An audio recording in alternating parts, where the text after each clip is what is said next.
أعوذ بالله من الشيطان الرجيم.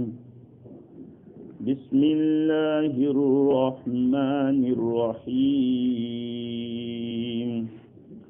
من الذين هادوا يحرفون الكلم عن مواضعه ويقولون سمعنا وعصينا واسمع غير مسمع وراعنا ليا بألسنتهم وطعنا في الدين ولو أنهم قالوا سمعنا وأطعنا واسمع وانظرنا لكان خيرا لهم وأقوم ولكن لعنهم الله بكفرهم فلا يؤمنون إلا قليلا.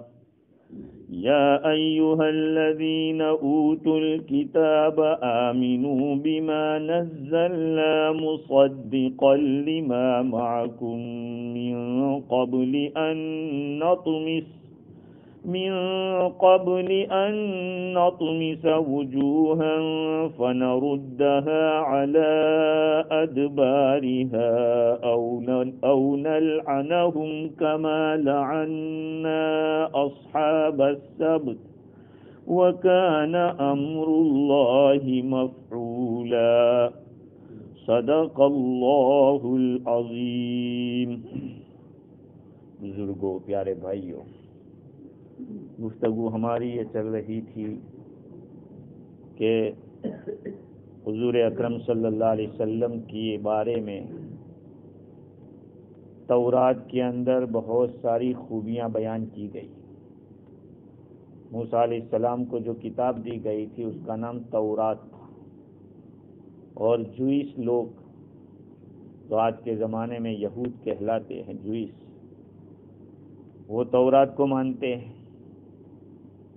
تو حضور کے زمانے میں کیا کیا گورکھ دھندے جوئس لوگ کرتے تھے، ان آیات میں اس کو بیان کیا ہے. سب سے پہلا کام تحریف کا کیا. تحریف کے معنی چینج کر دینا. تورات کے اندر لفظی تحریف بھی ہوئی اور معنوی بھی ہوئی. لفظی تحریف کا مطلب یہ ہے کہ ورڈز کو چینج کر دیا. جیسے حضور اکرم صلی اللہ علیہ وسلم کے بارے میں ان کی کتاب میں لکھا تھا کہ حضور درمیانی قد کے ہوں گے. انہوں نے لمبا لکھ دیا کہ یہ لمبے ہوں گے. مقصد کیا تھا؟ تاکہ ایمان نہ لاوے لوگ ان کے اوپر.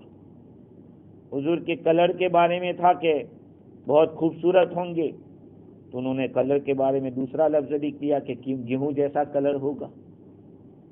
بال کے بارے میں بھی اسی طرح کے الفاظ چینج کر دیے. تو اس کو تحریف لفظی کہتے ہیں، ورڈ چینج کر دینا.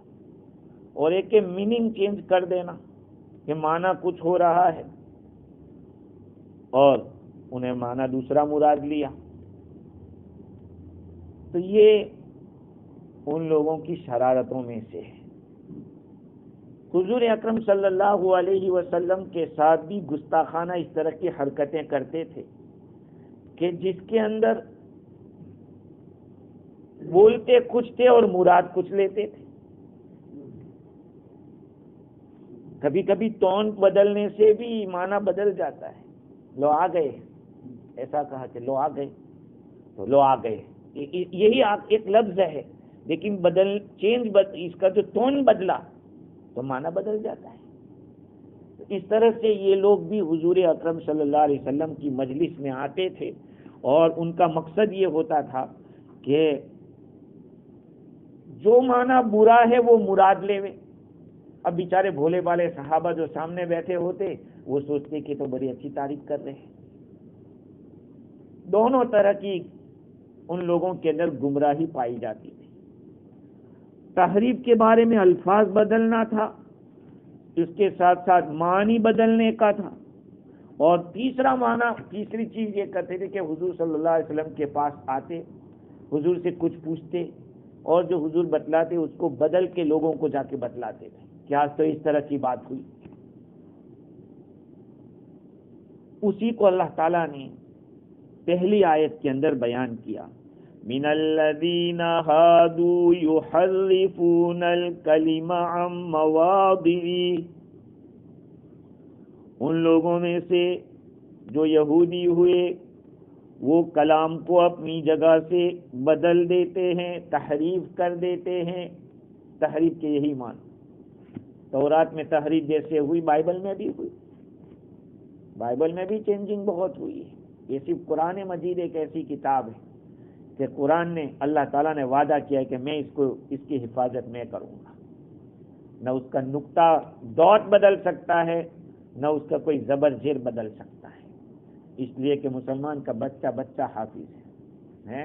یہ اللہ تعالیٰ نے انتظام کیا ہے قرآن مجید کی حفاظت کا، اور وہ اللہ جس کو چاہے اس کو یوز کرے، اللہ جس کو چاہے استعمال کرے اس کام کے لیے، یہ اس کی قدرت۔ ذہن کے تیز ہونے سے قرآن یاد نہیں ہوتا ہے کہ بہت ذکی ذہین ہے تو یاد ہو جائے، نہیں، یہ خدا کی دین ہے، اللہ جسے چاہتا ہے اسی کو یہ نعمت ملتی ہے۔ یحرفون الکلم عن مواضعہ وَيَقُولُونَ سَمِعْنَا وَعَصَيْنَا، اور وہ کہتے ہیں کہ ہم نے سنا اور نافرمانی کی۔ اس کا تعلق ما قبل سے ہے کہ جیسے وہ کلموں کو چینج کرتے ہیں، ایسے ہی ان کا دوسرا کام یہ ہے کہ حضور اکرم صلی اللہ علیہ وسلم سے کہتے ہیں کہ آپ کی بات ہم نے سن لی لیکن ہم مانیں گے نہیں، سمینا وعصینا۔ اس کے اندر کھلا کفر ہے ان لوگوں کا، آپ صلی اللہ علیہ وسلم کی بات کو نہ ماننے کے بارے میں کھلا کفر ہے۔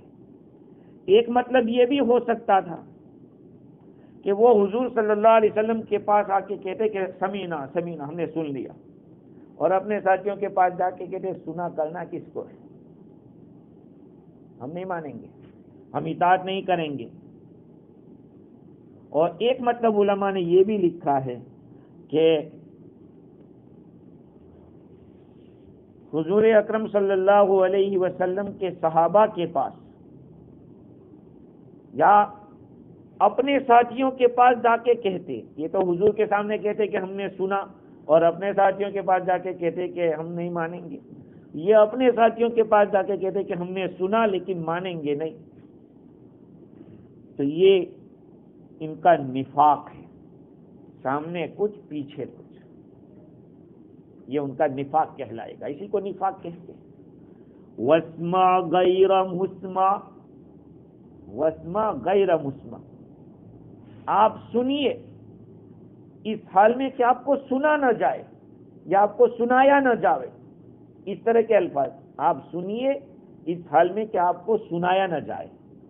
اس کا ایک مطلب تو یہ تھا کہ آپ ہماری بات کو سن لیجیے اور آپ کو کوئی بری چیز نہ سنائی جائے، آپ کو ناپسندیدہ چیز نہ سنائی جائے، تو معنی تو اچھا لگ رہا ہے۔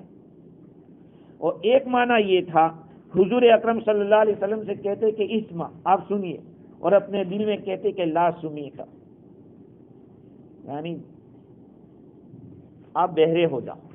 حضور صلی اللہ علیہ وسلم کے بارے میں بد دعا دیتے تھے کہ تم یا تو موت آ جاوے یا تم بہرے ہو جاؤ۔ تو ظاہر میں کھلے الفاظ میں بولتے تھے آپ سنیے ہماری طرف سے اور آپ کو سنایا نہ جائے۔ دوسرا معنی علماء نے یہ بھی لکھا ہے کہ یہ کلمہ ذو جہتین ہے، دو سائڈ، دو میننگ والا ہے۔ بظاہر اس میں رسپیکٹ لگ رہی ہے، وہ تعظیم کا لفظ ہے، دعا کا لفظ ہے۔ اسما غیر مسمع مکروہن، آپ سنیے اس حال میں کہ آپ کو کوئی ناگوار بات نہ سنائی جائے۔ ان کی زبان میں یوں سمجھے کہ یہ گالی تھی ایک قسم کی، کہ آپ ہماری بات سنیے، ہم تمہارے لیے بد دعا کرتے ہیں کہ آپ کو سنیے۔ اللہ کے نبی کے ساتھ اس طرح کی شرارت کرتے ہیں۔ غیر مسمعین وراعنا لیم بالسنتہم، اور رائنا کا لفظ، رائنا، رائی عربی زبان میں رائنا کے معنی ہماری رعایت کیجیے، ہماری طرف دھیان دیجیے، ہماری طرف دیکھیے، یہ معنی رکھتا ہے۔ لیکن یہ زبان کو مڑوڑ کر بولتے تھے رائینا رائینا. یہ سریانی زبان میں، جیسے کہ بعض مفسرین نے لکھا ہے، علامہ آلوسی بغدادی نے لکھا کہ عبرانی زبان میں یا سریانی زبان میں یہ گالی ہے. ایسا ہوتا ہے جیسے بھٹیارا کا جو لفظ ہے، یہاں سے کسی کو کہہ دیا ہو کہ بھٹیارا لگ رہا ہے تو یہ کہے گا کہ مجھ کو گالی دے رہا ہے. حالانکہ بھٹیارا تو پکانے والے کو کہتے ہیں اردو زبان میں، کوک کو کہتے ہیں. تو لفظ یہاں کا معنی دوسرا ہے دوسری جگہ. تو سریانی زبان اور عبرانی زبان کے اندر رائنا کا معنی کچھ اور گالی ہوتی تھی. اب یہ حضور کو رائنا رائنا کرتے تھے. اب صحابہ کرام سوچتے ہوں گے کہ یہ حضور کو توجہ چاہ رہے ہیں، اور بعض تفسیروں سے پتہ چلتا ہے کہ وہ کھینچ کر بولتے تھے رائنا رائنا، یعنی یہ ہمارے چرواہے. بکری چرانے والے کو عربی زبان میں رائی کہتے ہیں، جس کی جمع رعات آتی ہے عربی میں. تو یہ لوگ حضور کے سامنے زبان کو مڑوڑ کر اس طرح کے لفظ بولتے تھے. وطانن فی الدین، اور دین میں تانا دینے کے لیے. کیا تانا دیتے؟ کہا کہ دیکھو اگر یہ نبی ہوتے تو ان کو پتہ چل جاتا کہ ہم ان کے بارے میں کیا بول رہے ہیں. ان کو پتہ نہیں چل رہا ہے، معلوم ہے کہ نبی نہیں. یہ دین میں اس طرح کا تانا لگاتے. ہاں بھائی، اللہ کے نبی صلی اللہ علیہ وسلم کو اللہ تعالیٰ کی طرف سے خبر دی جاتی تھی، اور آپ تو تابع تھے اللہ کے حکم کے. جب بولنے کا موقع جب دیا جاتا تبھی بولتے تھے، اللہ کا حکم ہوتا تب بولتے تھے. وما ينطق عن الهوى، آپ اپنی خواہشات سے بات نہیں کرتے، وہ تو اللہ کے حکم کے تابع تھے. تو یہ یوں سوچتے تھے، دین میں تانا دیتے تھے کہ اگر یہ نبی سچے ہوتے تو ہماری بات ان کے سامنے کھل جاتی.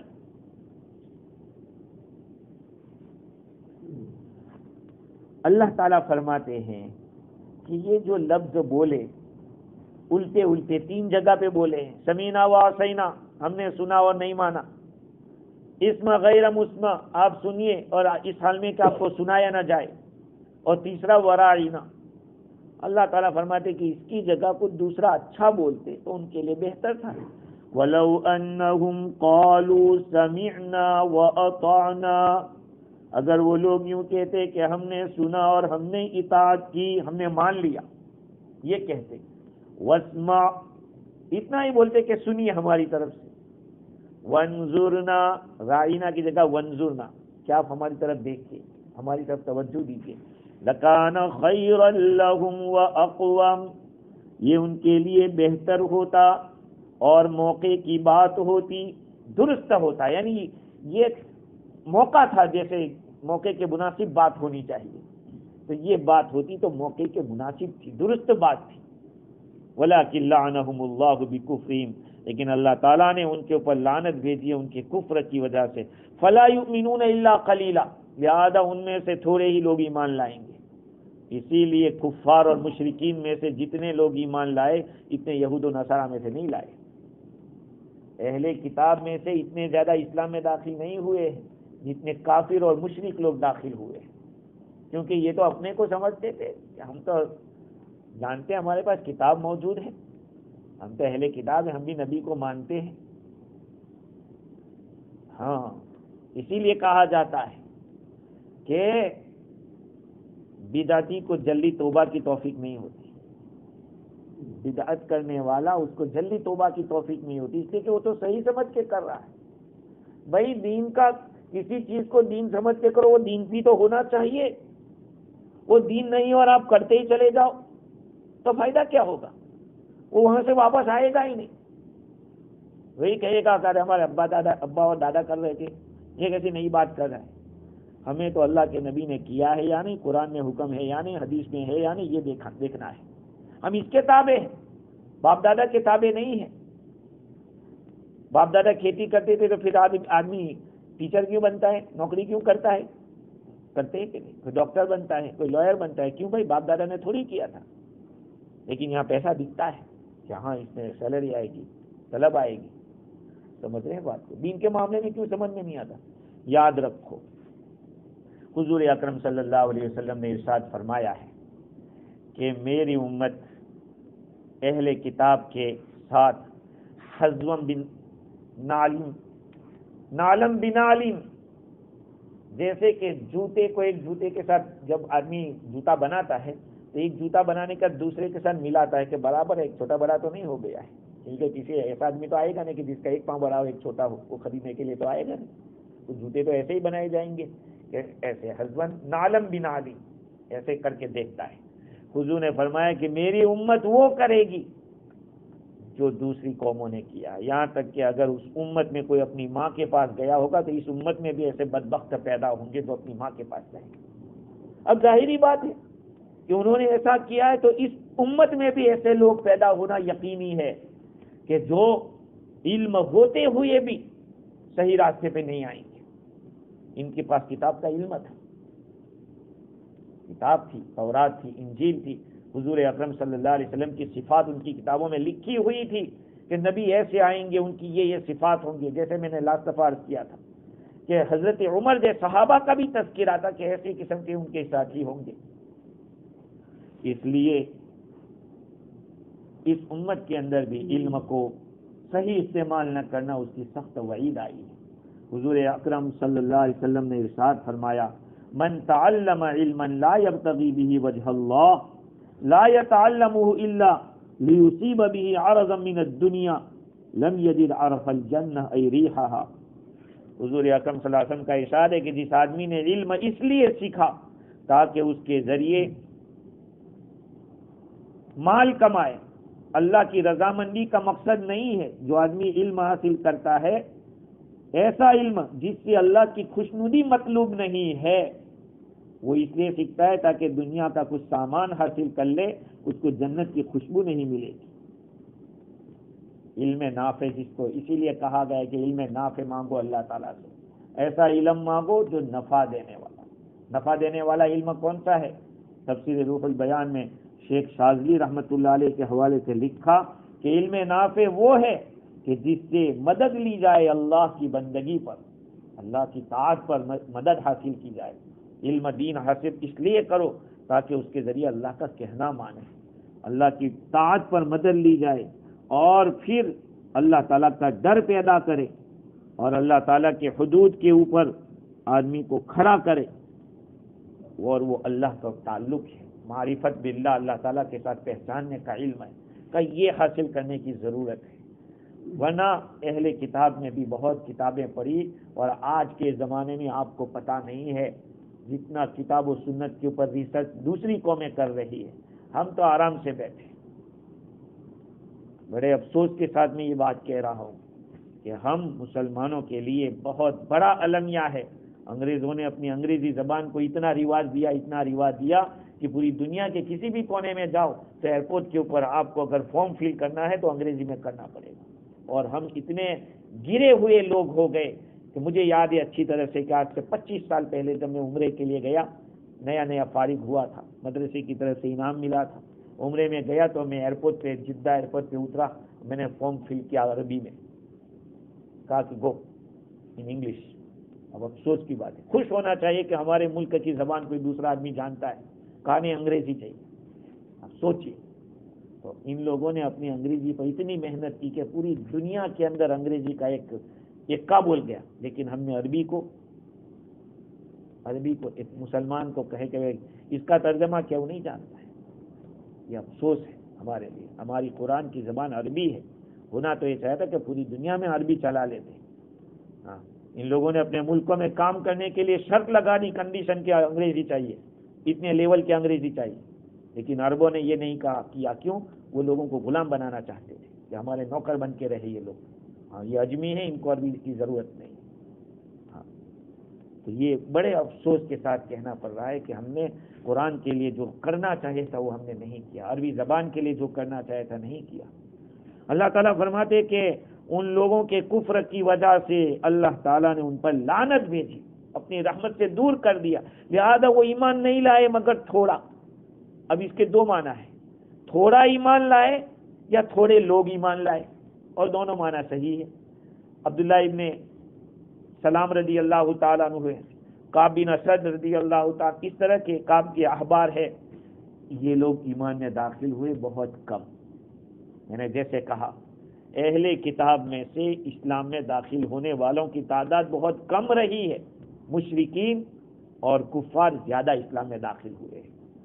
ہم مکہ کے تاریخ کو دیکھ لیں، مکہ کے اندر اسلام میں داخل ہونے والے، اور پھر مدینہ منورہ میں بھی دیکھ لو۔ اور یہ مانا لیا جائے کہ تھوڑا ایمان لائے تو پھر موسیٰ علیہ السلام کو نبی مانا، عیسیٰ علیہ السلام کو نہیں مانا ان لوگوں نے۔ یہود جوئس لوگ حضرت عیسیٰ علیہ السلام کو نہیں مانتے، اور حضور اکرم صلی اللہ علیہ وسلم کو بھی نہیں مانا۔ اور ہم لوگ ہیں یہ مسلمان، وہ سارے نبیوں کو مانتے ہیں۔ ہم تو عیسیٰ علیہ السلام کو بھی مانتے ہیں کہ سیکنڈ لاسٹ پروفیٹ ہے وہ، موسیٰ علیہ السلام کو بھی مانتے ہیں۔ ہم ایک نبی کو بھی ڈیوائڈ نہیں کر سکتے، ورنہ ہمارے ایمان سلامت نہیں رہے گا۔ آگے اللہ تعالیٰ فرماتے ہیں، اب ان لوگوں کو اچھی ان کی باتیں بتائی اللہ تعالیٰ نے یہود کے بارے میں، اب ڈائریکٹ اللہ ان کو وعید سنا رہے، ایمان کی دعوت دے رہے کہ اسلام میں داخل ہو جاؤ ورنہ تم پر یہ مصیبت آنے والی ہے۔ یا ایھا الذین اوتوا الکتاب آمنوا بما نزلنا مصدقا لما معکم، اے لوگو جن کو کتاب دی گئی، جن کو تورات دی گئی، تم ایمان لے آؤ اس کتاب کے اوپر جو ہم نے اتاری ہے، اس حال میں کہ وہ تصدیق کرتی ہے اس کتاب کی جو تمہارے پاس ہے۔ اس سے پہلے ایمان لے آؤ کہ ہم چہروں کو طمس کر دیں، سپاٹ کر دیں، مسخ کر دیں، پھر ہم ان کو ان کے پشتوں کے اوپر لوٹا دیں، یا یہ کہ ہم ان کے اوپر لعنت کریں جیسے سنیچر والوں پر لعنت کی تھی۔ وَكَانَ أَمْرُ اللَّهِ مَفْعُولًا، اللہ تعالیٰ کا حکم ہونا ہے، ہو کے رہے گا۔ اس آیت کریمہ کا ماقبل سے تعلق جیسے کہ میں نے عرض کیا کہ اس سے پہلے یہود کی جو مکاریاں تھی اور ایذا رسانی، حضور کو تکلیف دینے کی باتیں تھی، اس کو بیان کیا، اور اب ان کو ڈائریکٹ حکم دیا کہ ایمان لے آؤ، ایمان لے آؤ، نہیں تو تمہارے اوپر ہم یہ مصیبت ڈالیں گے۔ یہاں پہ امام راضی نے ایک سوال کیا ہے کہ اللہ تعالیٰ نے ڈائریکٹ دعوت دے دی ان کو اور وعید بھی سنا دی، یہ تو کہہ سکتے تھے کہ بھائی دلائل کے اوپر غور و فکر کرو، ہم نے جو دلائل تمہارے اوپر اتارے ہیں نبی کے بارے میں، ان دلائل کے اوپر غور و فکر کر کے ایمان لے آؤ۔ ایسا نہیں کیا، بلکہ ڈائریکٹ ہی اللہ تعالیٰ نے دعوت دے دی، اس لیے کہ ان کی تورات کے اندر سب چیزیں تھیں، دلائل کی ضرورت نہیں تھی ان کو۔ یہ اسلام میں اس لیے داخل نہیں ہو رہے تھے کہ ان کو ضد تھی۔ ضد کیا تھی؟ کہ حضور اکرم صلی اللہ علیہ وسلم بنی اسماعیل میں آئے ہیں، اور یہ بنی اسرائیل ہے، بنی اسماعیل اور بنی اسرائیل۔ دیکھو ابراہیم علیہ السلام کے دو بیٹے مشہور، ایک اسماعیل اور ایک اسحاق۔ اسحاق علیہ السلام کے بیٹے یعقوب ہیں۔ یعقوب علیہ السلام کا اصل نام اسرائیل ہے، اسرن کے معنی عبد اور ایل کے معنی اللہ، عبداللہ، اللہ کا بندہ۔ یعقوب علیہ السلام کا اصلی نام یہ ہے، یہ ان کی اولاد ہے، تو یہ بنی اسرائیل کہلائی جا رہی ہے۔ حضور اکرم صلی اللہ علیہ وسلم ابراہیم علیہ السلام کی اولاد میں سے، لیکن اسماعیل علیہ السلام کے واسطے سے ہیں، یہ لوگ اسحاق علیہ السلام کے واسطے سے ہیں۔ تو آخری نبی کے بارے میں ان کے یہاں سب باتیں تھی کہ ایسے آئیں گے۔ حضور کے دنیا میں تشریف لانے سے پہلے یہود مدینہ کے مشرکوں سے کہا کرتے تھے کہ آخری نبی آئیں گے تو ہم ان کے ساتھ مل کے تمہارے ساتھ لڑیں گے، یہ پہلے کہتے تھے۔ لیکن جب آخری نبی ان کی لسٹ میں نہیں آئے، حضرت اسحاق علیہ السلام کی، یعقوب علیہ السلام کی اولاد میں نہیں آئے، اب ان کو حسد ہو گیا کہ بھائی کیسے ان کے اندر آ گئے، اب اگر ان کے اندر ہم جاتے ہیں تو ہماری ساری چودراہٹ چلی جائے گی، لوگ ہمیں بڑا مان رہے ہیں، ہمیں سردار مان رہے ہیں، تو پھر لوگ ہمیں سلام بھی نہیں کرے گا، خود نہیں مانتے۔ یہ ضد تھی، اس لیے اب ان کو دلائل کی ضرورت نہیں، ان کو ڈنڈے کی ضرورت ہے۔ اللہ تعالیٰ نے فرمایا کہ ایمان لے آؤ قبل اس کے کہ ہم تمہارے چہروں کو بدل دیں، چہروں کو بدل دیں۔ اس سے پہلے یہاں طمس کا لفظ آیا ہے، اور طمس کے معنی آتے ہیں اصل میں محو الآثار و ازالت الاعلام، جو آثار ہے اس کو ختم کر دینا، جو نشانیاں ہیں اس کو مٹا دینا۔ یہ چہرہ ہے، اس چہرے کے اوپر اللہ تعالیٰ نے لکیریں بنائی ہیں، لکیریں آپ دیکھ رہے ہیں، اب ہر ایک اپنے چہرے میں دیکھ سکتا ہے۔ اللہ تعالیٰ نے بھون بنائے، آنکھیں بنائی، ناک بنائی، یہ ساری چیزیں نشانیاں ہیں۔ اسی سے تو انسان پہچانا جاتا ہے۔ اگر یہیں پہ کچھ گڑبڑ ہو جائے تو کہیں یہ پہچانا نہیں جاتا کون آدمی ہے۔ تو اللہ تعالیٰ نے اسی چہرے کے اندر وہ باتیں رکھی ہے کہ اس سے آدمی پہچانا جاتا ہے۔ تو اللہ تعالیٰ نے فرمایا کہ اگر تم ایمان نہیں لاؤ گے تو طمس کیا جائے گا، تمہارے چہروں کو طمس کر دیں گے۔ طمس کا مطلب یہ ہے کہ جیسے ادھر ہے ایسا ادھر ہو جائے گا، صفات ہو جائے گا، سب ناک آنکھ جو کچھ نشان ہے وہ سب مٹ جائے گا، بالکل سپاٹ ہوگا۔ یہ اللہ تعالیٰ فرما رہے ہیں۔ تو اب یہ طمس کے دو معنی ہو سکتے ہیں، یقیناً ان کو ایسا کر دیا جاوے، کوئی اور معنی ہو۔ میں آپ کو اصل میں جو الفاظ اصطلاحی ہوتے ہیں وہ نہیں بتاتا، اس سے کہ آپ نہیں سمجھ پائیں کہ حقیقی معنی کا مطلب یہ ہے کہ حقیقت میں ہی یہ سب سپاٹ کر دیا جائے، اور ایک مجازی معنی۔ مجازی معنی کا مطلب یہ ہے کہ یہ معنی مراد نہیں، کوئی اور معنی مراد ہے۔ بعض مفسرین فرماتے ہیں کہ اس کا حقیقی معنی مراد ہے کہ طمس کے اندر ان کے شکل کے جو خطوط ہے چہرے کے وہ سارا چینج کر دیا جائے، اور ان کے جتنے بھی حواس ہے، حواس سے باصرہ، حاسہ باصرہ دیکھنے کی جو طاقت ہے وہ ختم، ناک کے اندر سونگھنے کی طاقت ہے، حاسہ شم ہے، سونگھنے کا حاسہ اس میں ہے، وہ ختم کر دیا جائے، کہ یہ سب مٹا دیا جائے۔ حقیقت میں یہ معنی مراد ہے۔ اب سوال یہ کہ ایسا کیوں کرنے کی بات کہی گئی؟ اللہ تعالیٰ یہ سزا دینے کی بات کیوں کر رہے ہیں کہ ایمان نہیں لاؤ گے تو ہم تم کو یہ کر دیں گے؟ اس کا جواب دیتے ہوئے رازی نے لکھا ہے کہ اصل میں اس وجہ سے کہ ان کو زیادہ غم ہو۔ آدمی کی جب شکل بھی بگڑ جاتی ہے تو اس کو زیادہ تکلیف ہوتی ہے۔ اگر کسی کی پٹائی کی ہو، ادھر ادھر مار دیا ہو تب تو اتنا زیادہ برا نہیں لگتا، لیکن اگر چہرے پہ مارا جائے، اسی لیے حضور اکرم صلی اللہ علیہ وسلم نے فرمایا کہ بیوی کو چہرے پہ مت مار، ولا تضرب الوجه، اور چہرے پہ مت مارنا۔ آدمی صبح میں چہرے پہ مارا ہے، رات کو اسی کو بوسہ دے رہا ہے، یہ کتنی بری بات ہے۔ تو چہرے پہ مارنے سے منع کیا۔ استاد کو بھی منع کیا کہ استاد بھی چہرے پر نہ مارے، کیونکہ یہاں پہ جو اعضاء ہے وہ بڑے قیمتی اعضاء ہے اور نازک بھی ہے، نازک اعضاء بھی ہے اور قیمتی بھی ہے۔ تو اللہ تعالیٰ نے ان کے چہرے کے اوپر مارنے کو اس لیے فرمایا کہ ان کو اس سے غم زیادہ ہوگا، اور اس سے ان لوگوں کو حسرت ہوگی، افسوس ہوگا۔ یہ اللہ تعالیٰ اس لیے اس سزا کو دینے کو بیان کر رہے ہیں۔ تو یہ تو حقیقی معنی ہوا۔ اور بعض حضرات نے طمس کے معنی یہ بھی مراد لیے ہیں کہ جس کو میں مجازی معنی کہہ رہا ہوں، دل کے چہرے کو بدل دیا جائے، ان کے دلوں کو اس طرح الٹا دیا جائے، گمراہی کی طرف پھیر دیا جائے کہ قبول ہی نہ کر سکے۔ پتہ نہیں دل ہے کہ پتھر ہے، بولتے ہیں اس طرح کا لفظ، یہ دل ہے کہ پتھر ہے، اس کا یہ مطلب کہ دل تو ہے لیکن دل کی جو استعداد اور صلاحیت ہے قبول کرنے کی وہ ختم ہو گئی، اور پتھر جیسا پتھر کسی چیز کو قبول نہیں کرتا۔ تو ایک معنی یہ ہے مجازی معنی کہ اس سے مراد ہدایت سے ان کو ختم کر دیا جائے اور گمراہی کی طرف ان کو پھیر دیا جائے۔ مطلب یہ ہے کہ ان کو خذلان کی طرف اور گمراہی کی تاریکی کی طرف ڈالنے کو کہا، اور ایک صورت یہ ہے کہ ان کی وجاہت کو ختم کر دی جائے، جو بڑے سمجھے جاتے ہیں اور ان کو سردار سمجھا جاتا ہے، کہ یہ ساری سرداری ان کا ختم کر دیں گے، یہ مطلب ہے۔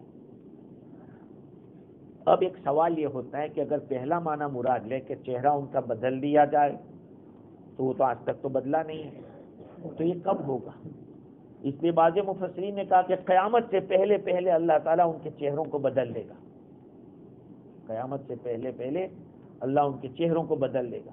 اور اس معنی کی تائید ہوتی ہے اس روایت سے کہ عبداللہ ابن سلام رضی اللہ تعالی عنہ نے جب یہ آیت سنی تو یہ حضور اکرم صلی اللہ علیہ وسلم کے پاس آئے، اپنے گھر والوں کے پاس نہیں گئے، سیدھے حضور کے پاس اپنے چہرے پہ ایسے ہاتھ رکھتے ہوئے آئے ایسے، اور اسلام میں داخل ہو گئے، اور عرض کیا کہ یا رسول اللہ صلی اللہ علیہ وسلم، مجھے تو ایسا لگتا تھا کہ میں آپ تک پہنچوں گا بھی کہ نہیں، اس لیے کہ اس آیت کے اندر مجھے ڈر لگا کہ میرا چہرہ کہیں نہ بدل جاوے۔ یاد رکھو میرے بھائیوں، ہم اتنی بات سمجھیں، گناہوں کا اثر چہرے پر ہوتا ہے، گناہوں کا اثر چہرے پر ہوتا ہے، اسی لیے اللہ والے آئینہ رکھتے تھے اور آئینہ میں دیکھا کرتے تھے کہیں میرے گناہ کی نحوست سے میرا چہرہ تو نہیں بدل گیا۔ گناہوں کی نحوستیں آدمی کے حضرت عثمان رضی اللہ تعالیٰ عنہ کے پاس ایک آدمی آیا کہ اچھا لوگ زنا کر کے یہاں آ جاتے ہیں، اب پتہ نہیں کیسے پتہ چل گیا ان کو زنا کر کے آتے ہیں، تو کہا کہ کیا ابھی بھی وحی آتی ہے؟ کسی نے پوچھا کہ کیا ابھی بھی وحی آتی ہے؟ کہا نہیں، یہ فراست ہے، فراست ایمان والے کی فراست، اتقوا فراست المؤمن فإنه ينظر بنور اللہ، مومن کی دانائی سے، مومن کے وژڈم سے ڈرو، اس لیے کہ وہ اللہ کے نور سے دیکھتا ہے، اللہ کے نور۔ تو حضرت عثمان رضی اللہ عنہ نے چہرہ دیکھ کر فرمایا کہ زنا کر کے لوگ یہاں آئے، وہ فراست سے۔ تو گناہوں کا اثر چہروں پہ آ جاتا ہے، تو اللہ تعالیٰ نے حضرت عبداللہ بن سلام رضی اللہ عنہ فرماتے کہ میں تو اسی لیے دوڑا ہوا آیا کہ کہیں میرا چہرہ نہ بدل جائے۔ حضرت کعب احبار حضرت عمر رضی اللہ تعالیٰ عنہ کے زمانے میں اسلام میں داخل ہوئے، اور انہوں نے بھی اسی آیت کو سن کر اسلام قبول کیا تھا کہ کہیں ہمارا چہرہ، تو اس سے مراد یہ ہے کہ قیامت سے پہلے پہلے ان کے چہرے اس طرح کر دیے جائیں گے۔ اس طرح کر دیے جانے کا ایک مطلب یہ بھی ہو سکتا ہے، او آگے ہے نا فنرد علی ادبارها او فنردها علی ادبارها، پھر ان کو چہروں کو پشتوں کی طرف پھیر دیں، لوٹا دیں، یعنی جیسے اس چہرے کے اوپر تو ایک خوبصورتی سب کچھ ہے، نہیں، اس کو ایسا کر دے جیسے کہ ادھر گڈی کی طرف، یہ گڈی کہلاتی ہے، وہاں جیسے سپاٹ ہے۔ ایسا تو کس کو ہوتا ہے؟ بندر کو ہوتا ہے، بندر کے بال چہرے پہ ہوتے ہیں، خنزیر کو بھی ہوتے ہیں، تو کہا کہ یا تو ان کو خنزیر و بندر بنا دیا جائے، یہ مطلب بھی ہو سکتا ہے۔ فنردها علی ادبارها او نلعنهم کما لعنا اصحاب السبت، یا ہم ان کے اوپر لعنت بھیجیں جیسے سنیچر والوں پر لعنت بھیجی تھی۔ حضرت داؤد علیہ السلام کی زبانی بنی اسرائیل میں سے جو لوگ سنیچر کے بارے میں گڑبڑ کرتے تھے ان پر لعنت بھیجی گئی۔ سنیچر کا معاملہ معلوم ہے؟ پہلے یہ یہودیوں کے لیے سنیچر کو مچھلی پکڑنا منع تھا، وہ فشنگ نہیں کر سکتے تھے سیٹرڈے کو، تو یہ لوگ کیا کرتے تھے اس دن اللہ تعالیٰ کا امتحان بھی اسی طرح کا ہوتا ہے، سنیچر کو ہی فش زیادہ آتی تھی، مچھلیاں آتی تھی، تو یہ کیا کرتے فرائیڈے کو شام کو جال ڈال دیتے تھے، فرائیڈے کی شام کو۔ اب ظاہری بات ہے کہ سنیچر پورا دن پھنستی رہے گی اور اتوار کو نکال لیں گے، یہ دین کے ساتھ کھیلنا ہے، یہ دین کے ساتھ کھیلنا، وہ ایسا کرتے تھے، تو اللہ تعالیٰ نے لعنت بھیجی ان کے اوپر۔ مطلب یہ کہ خدا سے بھی آگے بڑھنا چاہتے، اللہ تعالیٰ کا جو حکم ہے بھائی پورا کرو، نہیں یعنی نہیں۔ اب یہ سوچ رہے کہ تو ہم نے فرائیڈے کو کیا ہے، فرائیڈے کو کیا تھا لیکن سنیچر میں بھی تو سب شکار ہو رہی ہے، سمجھے؟ تو اللہ تعالیٰ نے داؤد علیہ السلام کی زبانی ان کے اوپر لعنت بھیجی، وَكَانَ أَمْرُ اللَّهِ مَفْعُولًا۔ اب دیکھیے اس آیت کریمہ کے اندر پہلا تو اس کا شان نزول یہ ہے جس کو علامہ آلوسی نے بھی لکھا، مظہری نے بھی لکھا، ابن اسحاق روایت کرتے ابن عباس رضی اللہ عنہما سے کہ حضور اکرم صلی اللہ علیہ وسلم نے یہود کے علماء میں سے کچھ سرداروں سے بات چیت کی، جس میں عبداللہ ابن سوریہ تھا، وہ کعب بن اسد تو ان میں سے تھا، میں نے عبداللہ بن سلام کے ساتھ ذکر کیا تھا، وہ غلط، عبداللہ ابن سلام رضی اللہ تعالیٰ عنہ کے ساتھ شاید ان کا نام ہے نہیں، لیکن یہاں حضور صلی اللہ علیہ وسلم نے اس سے بات کی تھی، عبداللہ بن سوریہ سے اور کعب بن اسد سے یا اسید سے۔ تو فرمایا کہ یہودیوں اللہ تعالیٰ سے ڈرو اور اسلام لے آؤ، اللہ سے ڈرو۔ اللہ کو تو وہ جانتے تھے، اللہ کو تو مانتے تھے، تو کہا اللہ سے ڈرو اور اسلام لے آؤ۔ مجھے اللہ کی قسم کھا کر میں کہتا ہوں کہ تم لوگ جانتے ہو میں جو چیز لے کر آیا ہوں وہ حق ہے، وہ تم کو پتا ہے، لیکن تم ماننے کے لیے تیار نہیں ہو۔ تو انہوں نے کہا کہ نہیں، ہم نہیں پہچانتے۔ فقالوا ما نعرف ذلك یا محمد، نہیں ہم نہیں جانتے۔ حالانکہ قرآن میں ایک جگہ پر اللہ تعالیٰ فرماتے کہ یہ اپنی اولاد کو جانتے، اس سے زیادہ تم کو جانتے۔ یہ قرآن میں ہے کہ یہ لوگ اپنے ماں باپ کو یا اپنی اولاد کو جتنا اچھی طرح نہیں جانتے، اس سے زیادہ اچھا وہ نبی کو جانتے تھے، لیکن وہی حسد تھا ان کو۔ تو ان لوگوں نے نہیں مانا اور وہ اپنے کفر کے اوپر اڑے رہے، تو اللہ تعالیٰ نے یہ آیت کریمہ نازل فرمائی۔ تو جو ان کو چینج کرنے کو کہا ہے کہ تمہارے چہرے ہم چینج کر دیں گے، سپاٹ کر دیں گے، سب نشانات ختم کر دیں گے، یہ قیامت سے پہلے ہوگا۔ اور اس کے اوپر ایک روایت اور ہے معاذ بن جبل رضی اللہ تعالیٰ عنہ کی، جس کو خطیب بغدادی نے اور ابن عساکر نے نقل کیا کہ حضور صلی اللہ علیہ وسلم نے فرمایا کہ یوم ینفخ فی الصور فتأتون افواجا، جس دن سور میں پھونکا جائے گا، دوسرے سور میں، تو تم لوگ فوج در فوج آؤ گے، فوج در فوج آؤ گے۔ پھر فرمایا کہ میری امت 10 جماعتوں میں جمع کی جائے گی، 10 قسم کے لوگ ہوں گے۔ بعض لوگ تو ایسے ہوں گے جو بندر کی شکلوں میں ہوں گے، بعض وہ ہوں گے جو خنزیر کی شکل میں ہوں گے، اور بعض وہ ہوں گے جو کہ کتوں کی شکل میں ہوں گے، بعض وہ ہوں گے جو گدھوں کی شکل میں ہوں گے۔ ہر ایک اپنے عمل کے مطابق ایسی ایسی شکلوں میں قیامت کے دن لائے جائیں گے۔ اب سوال یہ ہے کہ کیا اس امت کے اندر بھی مسخ ہوگا؟ مسخ سمجھتے؟ مسخ کے معنی چینج کر دینا، مسخ کے معنی شکل بدل دینا، کتا بنا دینا، بندر بنا دینا۔ کیا اس طرح کا ہونا ممکن ہے اور اس امت کے اندر اس طرح ہوا ہے؟ یہ ایک سوال ہے۔ تو ممکن ہے، اکا دکا تو ہوگا، اکا دکا ہو سکتا ہے۔ شاید آپ کو یاد ہو یا نہ ہو، میں نے ایک قصہ پہلے بیان کیا تھا کہ مدینۃ المنورہ میں حضور اکرم صلی اللہ علیہ وسلم کے دربار میں ہر سال ایک یمنی عالم آتے اور قصیدہ پیش کرتے تھے، حضور کی شان کے اندر اچھے اشعار پڑھتے تھے۔ لیکن ایک شیعہ کو یہ چیز ناپسند تھی، وہ دشمن رسول تھا۔ اس نے اس عالم کو دعوت دی اپنے ہوٹل میں، اپنے روم کے اندر، یہ تشریف لے گئے تو اس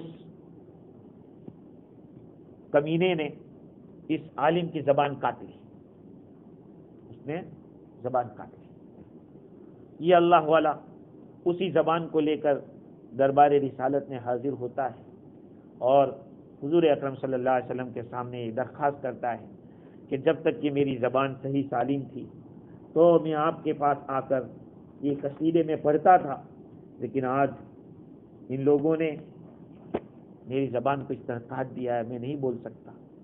یہ زبان لے کر اپنے کمرے میں جاتے، روم پر حضور اکرم صلی اللہ علیہ وسلم کی زیارت ہوتی ہے، آپ صلی اللہ علیہ وسلم کے پاس تشریف لاتے ہیں اور زبان جو نکلی تھی وہ زبان پھر حضور بٹھا دیتے ہیں، تو زبان ایسی ہو جاتی ہے۔ یہ دوبارہ دوسرے دن جا کے قصیدہ پڑھتے ہیں۔ جب قصیدہ پڑھتے ہیں تو وہ جو کمینہ تھا اس کا بیٹا دیکھ لیتا ہے، تو یہ ان کو بلا جاتا ہے کہ چلو میرے ساتھ، اور اپنے گھر کی اپنے روم میں لے جا کر ایک کمرے سے دکھایا کہ دیکھو، تو اس کی شکل بندر جیسی ہو گئی تھی۔ کتابوں میں یہ واقعہ لکھا ہے کہ اللہ تعالیٰ نے اس کی شکل بندر سے بدل دی۔ اور ایک بات بتاؤں، میں اس پر واقعہ سنا رہا ہوں کہ اس امت میں بھی اکا دکا چہرہ بدل سکتا ہے، مسخ ہو سکتا ہے۔ آپ لوگوں کو شاید معلوم ہو یا نہ ہو، ایک حدیث ہے، حدیث یہ ہے کہ جو آدمی امام سے پہلے سجدے میں چلا جاتا ہے، امام رکوع سے کھڑا ہوا، ابھی اللہ اکبر نہیں بولا، بعض لوگ اتر جاتے۔ کبھی کبھی ہم اس لیے بھی تھوڑا لمبا کرتے ہیں کہ آپ کی عادت بنے۔ بہت سارے لوگ رکوع میں سے ڈائریکٹ سجدے میں چلے جاتے ہیں، سجدے سے اٹھ کر آدھے میں ہی پھر دوسرے سجدے میں چلے جاتے ہیں۔ حدیث میں اس کی سخت وعید آئی ہے کہ جو آدمی اس طرح کرے گا اللہ تعالیٰ اس کا چہرہ گدھے جیسا کر دے گا، گدھے جیسا، اللہ اس کا چہرہ گدھے جیسا بدل دے گا۔ یہ حدیث پڑھنے والا یا کوئی راوی نے یہ دیکھا حدیث کو کہ جو امام سے پہلے سر اٹھائے گا یا رکھے گا تو اس کا سر گدھے جیسا ہو جائے گا۔ تو اس حدیث پڑھنے والے نے سوچا کہ چلو میں کر کے دیکھتا ہوں کہ کیسے ہوتا ہے۔ ایسا کیا کہ امام سے پہلے ارکان کے اندر تقدیم کی، اللہ تعالیٰ نے چہرہ بدل دیا، اس سے چہرہ کر دیا۔ یہ جب روایت کسی کے سامنے بیان کرتے تھے تو چہرہ بند رکھتے تھے، لیکن کسی نے بہت زیادہ اصرار کیا تو بتایا کہ بات یہ تھی کہ میں نے اس طرح کا کیا تھا۔ ایسے کئی واقعات ہیں جس سے پتہ چلتا ہے کہ اللہ سبحانہ و تعالی اس بات کے اوپر قادر ہے۔ ایک اور واقعہ یہاں لکھا ہے، عبداللہ ابن احمد ایک مؤذن ہے، وہ فرماتے کہ میں بیت اللہ کا طواف کرتے جا رہا تھا اور اچانک ایک آدمی کو دیکھا کہ کعبہ کا گلا پکڑ کے کہہ رہا ہے اللہم اخرجنی من الدنیا مسلمہ، یا اللہ مجھے دنیا سے مسلمان ہونے کی حالت میں نکالنا۔ یہ اس دعا سے زیادہ کچھ بولتا ہی نہیں تھا۔ میں نے اس سے کہا کہ بھائی اس سے زیادہ دعا میں کچھ بڑھاتا کیوں نہیں؟ کہا کہ اگر تم میرا قصہ سن لو گے تو تم مجھے معذور سمجھو گے۔ میں نے کہا بھائی کیا قصہ ہے؟ کہا میرے 2 بھائی تھے، ان میں سے ایک بڑا مؤذن تھا جو 40 سال تک اذان دیتا رہا فری۔ جب موت کا وقت آیا تو اس نے مصحف کو منگوایا، قرآن کو۔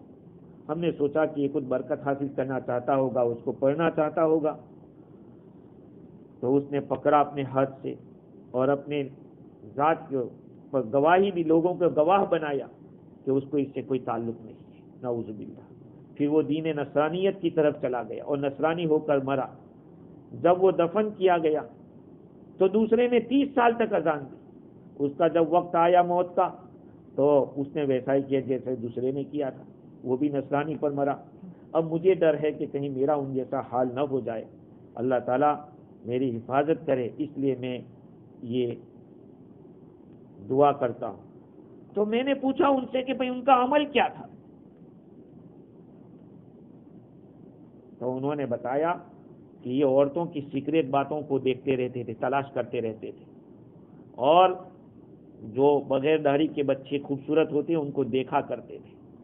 تو یہ ہے اللہ تعالیٰ نے اندر کی مایا بدل دی تھی۔ اس کو ایک تو مسخ ظاہری ہوتا ہے، ایک مسخ باطنی ہوتا ہے۔ ایک تو پوری چہرے کو بدل دیا جائے، ایک اندر کو بدلا جائے۔ اس لیے اللہ سے پناہ مانگتے رہنا چاہیے۔ اللہ تعالیٰ فرماتے ہیں کہ وَكَانَ أَمْرُ اللَّهِ مَفْعُولًا، اللہ تعالیٰ کا جو حکم ہے وہ ہو کے رہے گا۔ تو اللہ تعالیٰ نے فرمایا کہ یا تو چہرہ بدل دیں گے اور پھر الٹا دیں گے، یا یہ کہ ہم ان کے اوپر لعنت بھیجیں گے۔ ان میں سے کچھ نہ کچھ ضرور ہوگا۔